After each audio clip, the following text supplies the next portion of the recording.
Share a harmless quirk about yourself that someone else might find useful to give to a character.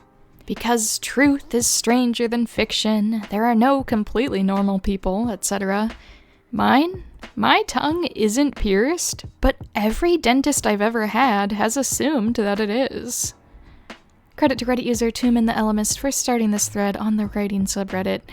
Now let's go read some quirky answers. I don't know how you could work this into a story, but I have a phobia of canned biscuits. I won't allow them in my house. I have a huge noticeable scar on my right arm that I tell people I got from exploring the woods, when in reality I just got it from a mishap with baking and cutting a cake. Not my finest moment. My dentists assume that I smoke because the surface of my tongue is a little scarred. I don't smoke, and I never have. I just sometimes don't have the patience to wait for my food or drink to cool down. Well, since you mentioned dentists, I lost a tooth, number 12, and roughly a year later, I had a new tooth grow in its place. Except, it grew in the same place on the bottom row. So now I have no tooth there on the upper jaw and doubled teeth on the bottom jaw. My dentist was baffled. A dentist once told me my spit glands produce more spit than anyone has seen in the last 20 years. Thought I'd have superpowers when I was a kid. Nope, just spit boy. When I'm angry, I sometimes moo instead of swearing. Don't ask me why, I don't know either. I'm allergic to AirPods. No, I'm not kidding. I used to wear a favorite necklace every day from like age 12 to 18 or so. Sometimes, when nervous, I fiddle with the empty space, as if twirling the necklace I haven't worn in years. Wow, I sometimes catch myself resting my hands on my collarbones as an adult, and now I know why. I wore a big silver locket from childhood until second year of university, then lost it and was too heartbroken to wear anything else. I don't have fingerprints, a condition called a dermatoglyphia. It's apparently extremely rare. I am not a member of one of the 5 extended families worldwide known to have the condition. There are obvious crime-related plots one could develop for a character with the condition, of course, but there are also mundane consequences of the condition that might take a story in interesting directions. For example, I can't unlock a phone or use fingerprint-based access systems. Background checks are a pain, and gripping certain things is more difficult for me. I hate the feeling of my fingers pruning, so I shower with gloves on and then wash my hands in the sink afterwards. And I only shower when I can't get away with a sponge bath. My jaw clunks when I eat, sometimes so badly that if I'm eating and other people are in the room but not eating, I have to leave the room because I'm so self-conscious.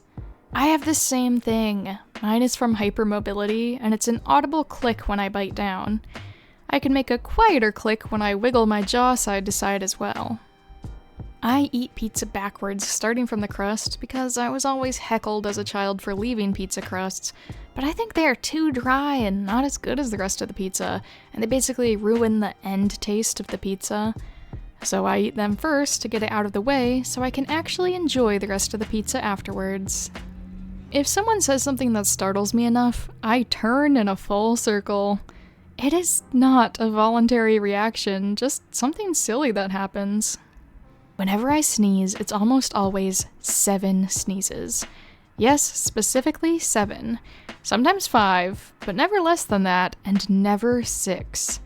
Multiple people in my life either count down the sneezes or say there are 2 missing when it's only 5.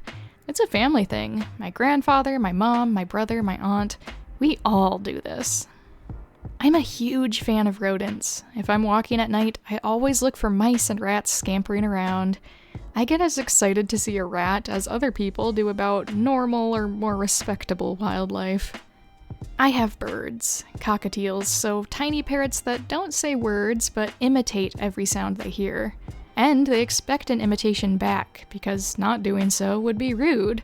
They're trying to socialize, thank you very much. So yeah, if I hear a noise, I repeat it absentmindedly, especially high noises and yelling. I have to control this in public, but oh boy, does it still happen. I dislocate my shoulder in sleep. only in sleep, not while doing any physical activity. Quite irritating and scary, to be honest. If I have a piece of paper and nothing to do with my hands, I'll end up folding it into a paper crane. Doesn't matter what it is. Receipts, gum wrappers, some random pamphlet I don't care about, anything. I love that. Reminds me a bit of how my partner, anytime he finishes a bag of chips, will tie the empty bag in a knot before throwing it away. I am half Puerto Rican, half Irish. I'm a bit pale during the winter, but darken up really well during the summer. It only takes 2 days of working outside. I also have red in my beard. It's in stripes when the hair grows out longer, like a bar of red from each cheek and from my chin. I add this because I had a reader say, "That's impossible," when I described a character like that. And I was like, really? That's me. When I'm completely comfortable, I sound like I'm from Eastern Kentucky, and when I'm nervous, it disappears completely. The county I'm from has a lot of people moving to and from Kentucky every year, so the local accent is a gradient from basically neutral Midwestern to living in a shack at the base of a mountain. My sister and I picked up a lot of Appalachianisms from our great-grandparents, but our mom and our other sibling sound like newscasters. I was fluent in German, then completely forgot it. Can't speak a word of it today. I talk to trees. Sometimes I pretend they can understand me and send back wordless comfort in return. Might be only a placebo effect, but it works to de-stress me, so I embrace the delusion. A forest is my happy place. Talking to nature is so pure and good. I tell the moon when it's pretty, apologize to bushes I have to push through, and greet snails with, "Hello, my snail friend." I always fiddle with a small metal ball. It's my anchor. I tend to bite the collar on my shirts, like literally the edge of the shirt in my mouth, biting it and stuff. I think it's an anxiety thing or just something I do to fidget. I have to catch myself because sometimes I don't realize I'm doing it at all. I was attacked by a dog when I was 10. They couldn't extract the tooth completely from my leg, so it just sits there taunting me to this day.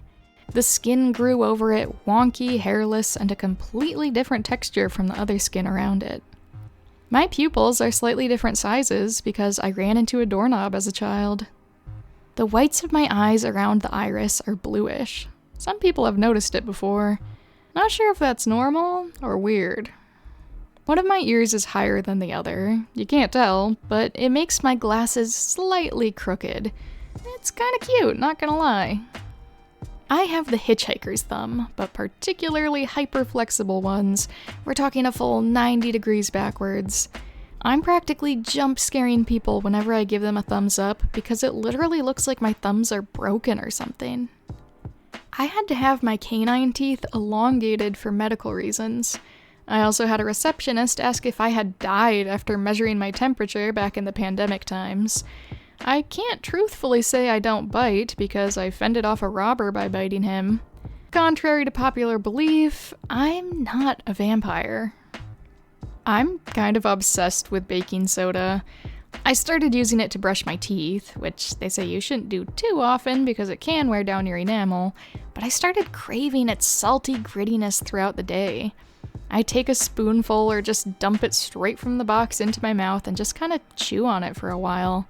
I have to check for white powder on my shirt, though.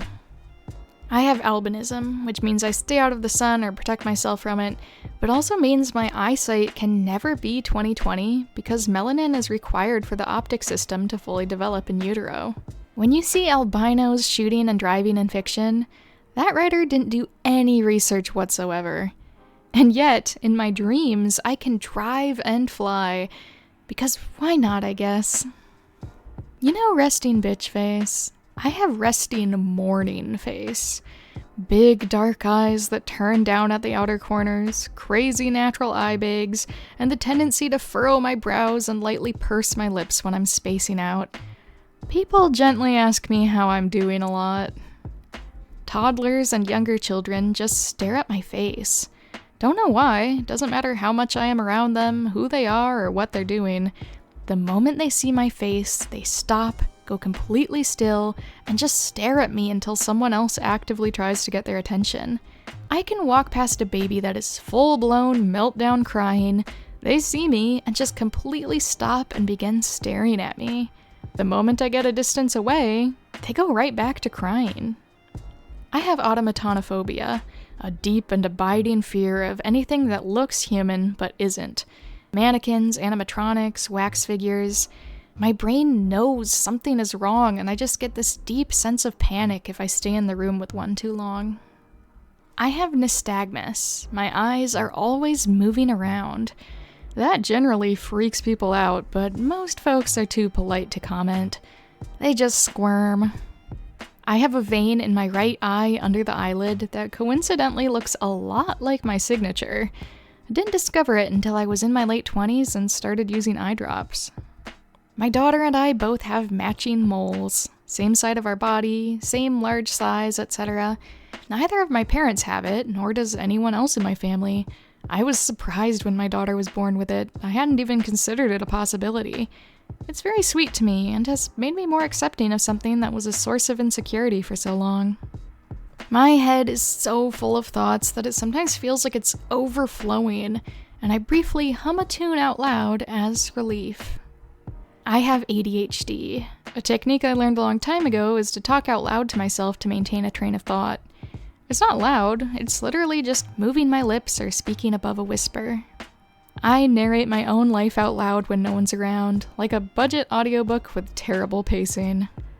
There's an hour in the day where I do absolutely nothing but stand around like a glitched out sim character, probably due to sensory overload. I have an incredibly bad memory. I have completely forgotten movies, shows, conversations, and events regularly.